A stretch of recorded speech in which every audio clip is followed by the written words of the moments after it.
How do we know? Do we really know where this is all heading?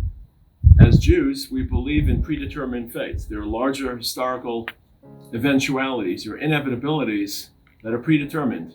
Redemption, Geula, unfortunately Galus. But do we know exactly how they will unfold? How do we know when we're living through those inevitabilities? Well, in this week's Parsha of Vayigash, the big question is, does Yaakov know? The Avos knew that there would be a painful, even horrific experience in Mitzrayim that had been baked into Jewish history. Ger Yazaracha be'eretz l'lahem, la'avadum v'inu asam arba me'el shana. And that tradition, part of Jewish history, was part of the family legacy. Rashi says in Parshas Vayishlach, Esav wanted nothing of them. That's why he ran away from Eretz Yisrael. Vayelech el eretz v'pnei Yaakov achiv. So everyone knew it, but did Yaakov know that it was happening right now, right here? Actually, Machlokas, Ramban says he knew it. The Netziv says he didn't know it. That's why he went to Beersheba, not necessarily to make his way to Egypt.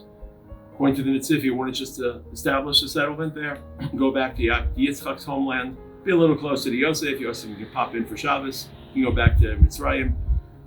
He didn't know. And HaKadosh Baruch Hu told him, this is happening. It's happening right now.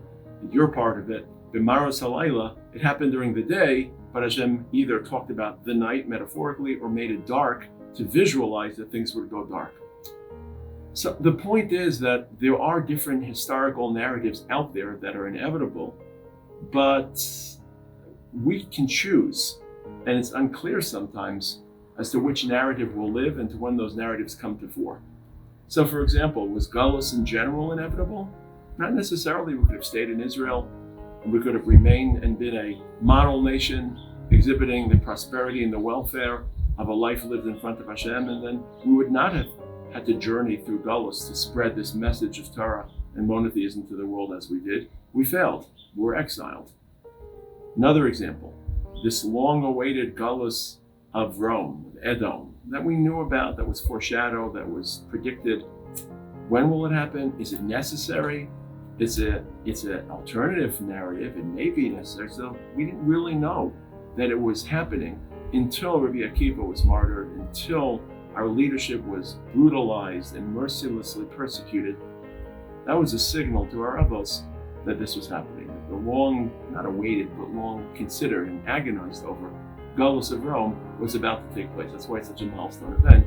It's a signal to our Avos, it's a signal to the people of the second Beis Hamikdash, a signal to the people of Bar Kochba that this long night of Galus was happening. So history has inevitabilities, but there are different ways those inevitable conclusions can be reached. There are inevitable models and arcs of history, but when they happen and how they happen is unsure. It's important for us to know we've entered the final chapter of history. We've been chosen to be part of that final chapter. Geula is happening. We've started to enter that room. When it will happen, how it will happen, how quickly it will happen, how rocky the road will be, it's hard to know. So on the one hand, it's a thrill and a privilege to be part of it, but that can induce overconfidence or swagger or the assumption that it's happening without human input. We will shape that future. Hashem has offered that first chapter, that last chapter to begin, and we'll determine it. So Yaakov doesn't know if it's happening. It definitely will happen at some point that the Jews will descend to Mitzrayim. He's not sure whether this is the moment. Hashem tells him this is the moment. We don't have that direct message from Hashem that this is the moment of our Geula. We have a more general message that we're involved in the process.